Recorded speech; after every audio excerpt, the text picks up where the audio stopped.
আল Jinsu ইয়ামিলু ইলাল jeans, আরবিতে বলে যে যেমন সে ঝুঁকেও তেমন। কোরআনে আল্লাহ বলছে যে খবিস তার বিবিও হবে খবিস।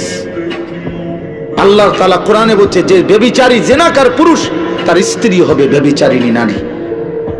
তোর বউ হবে 3 নম্বর। তুমি যেমন চরিত্রহীন, হ্যাঁ টের পাইবা, টের পাইবা। এই আমি বলি, আমি জানি আব্বা, শত শত যুবকের চোখের পানি আমি জানি। আমার জীবনটাই ছেলেদেরকে নিয়ে, মুসলমানের কিশোর নওজোয়ান নিয়ে সারাদিন ফিকির করি। কত যুবকের কান্না আহাজারি। 3 বছর 5 বছর প্রেম করছে, 5 মাসের মধ্যে বিবাহিত জীবন জাহান্নামের টুকরা হয়ে গেছে। কারণ বিবাহের আগে ছেলের চোখেও মেয়ের কোনো দোষ নাই, মেয়ের চোখেও ছেলের কোনো দোষ নাই। কারণ ভালোবাসে না, তখন তো ভালোই বাসে, তো ভালোবাসলে আর দোষ দেখবো কিন্তু?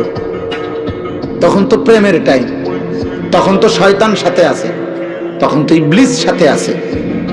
ইবলিস তো লোভনীয় করে দেখায়, কিন্তু বিবাহের পরে চূড়ান্ত বাস্তবতা, পৃথিবীর বাস্তবতা ফুটে ওঠে।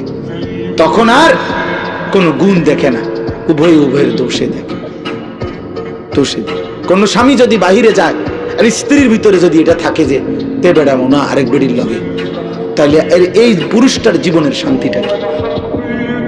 কোন পুরুষ যদি বাইরে গিয়া ভাবে আমার স্ত্রী না জানি কোনো বেড়াইতে লগ্নি, হারাম সম্পর্ক, অবৈধ সম্পর্ক, এই পুরুষের জীবনে আর কামাই রোজগারি, চাকরি, ব্যবসার শান্তিটা কি?